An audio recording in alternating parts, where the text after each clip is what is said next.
Have you been searching YouTube trying to figure out the answer to an age-old question? Why should I speak Polish? Why should I learn the language? One of the most difficult languages out there. Some people say more difficult to learn than Chinese. Well, the benefit is right here. Learning Polish will allow you to read the complete works of Stanislaw Lem in his original tongue. How it was intended to be read. Solaris, stay. Right? Here's my collection. I haven't read most of these in over 20 years. But there's some goodies here. This one, I'm gonna put aside for a second. But Syberiada, oh my God, Pokój na ziemi, Powrót z Gwiazd, Return from the Stars. This one was released in English recently, re-released I think. Bajki Robotów, look at this cover, just look at it. Beautiful, right? Tales for Robots, I believe is the English translation of the title. I don't care, I'm not reading English. Opowieści o pilocie Pirksie. I mean, incredible stuff, right? Tales of Pilot Pirks. And then there's this boy. This yellow sunshine. This cover is interesting. Solaris, Stanislaw Lem. One of his most famous book. It has been made into movies. The recent one sucks. The older version, the Russian version, is much better. I haven't watched the recent one with Clooney.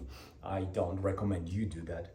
I recommend you read this book. If you can read it in Polish, all the better. If not, pick up the English translation. What can you do?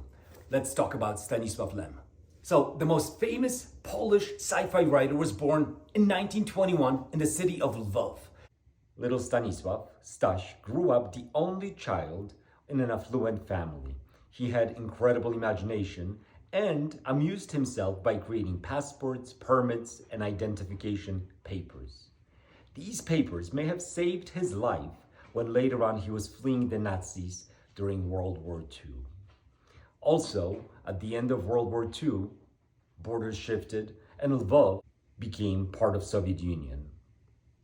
Stanislaw Lem was forced to move from his city, from city of his birth, where he attended college as a medical student, to a city of Krakow.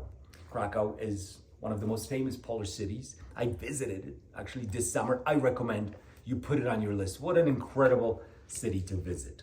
Anyway, I digress. So Stanislaw Lem moved to Krakow. He started writing very soon after. 1946, he released his first book, but it was the 60s.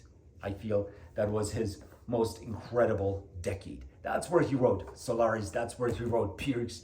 He wrote a lot of his stuff in the 60s. He became world famous for his works. He died, I believe, in 2006 as one of the most famous sci-fi writers in the world. And his most famous book, again, is Solaris. And after 20 plus years, I've read this book just recently. Let's talk about it. Solaris goes way beyond a typical sci-fi story. It's more than an adventure in space, for sure. But there is that. It starts off with Kelvin, a scientist who lands on a research station. This research station is on a planet called Solaris.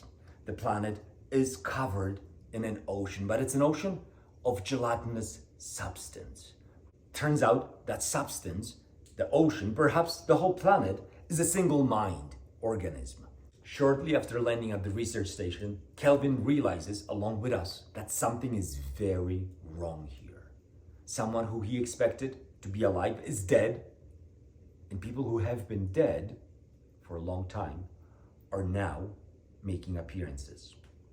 From there, the book starts to feel like a horror story.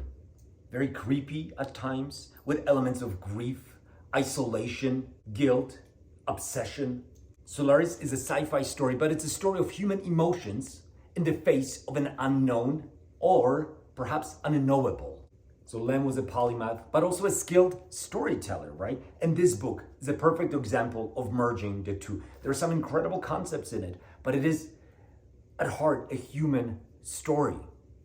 One thing I was surprised by this book, I didn't remember this at all when I was reading it before, somewhere in the 90s. Reading it now, the book did feel a little bit dated. There were a lot of things in it, even though the story obviously takes place hundreds of years into the future, perhaps thousands of years, it's really not specified.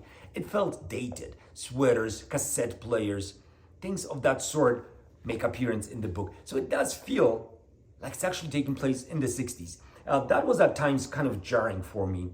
I didn't like that. But overall, this is an amazing, important book. A book that will challenge you in many ways. Fast-paced, creepy, horror, sci-fi, lots of things mixed in, very philosophical at its heart as well. There's some slow parts in the book, some exposition about the planet, a lot of scientific language as well. This could put off some of the readers, but I encourage you to pick up this book. I encourage you to read it carefully, slowly. I encourage you to think about it as you're reading it. It's that sort of book. So to wrap it up, I give Solaris 9 out of 10. It's a classic. I'm somewhat biased, of course, because I'm Polish, but still, this book is incredible. I'm not the only one who thinks so. It should be on your shelf. It should be read. Don't be like Michael from The Office, where he says, read it, I have it. But no, I haven't read it. Don't be Michael. Read Solaris.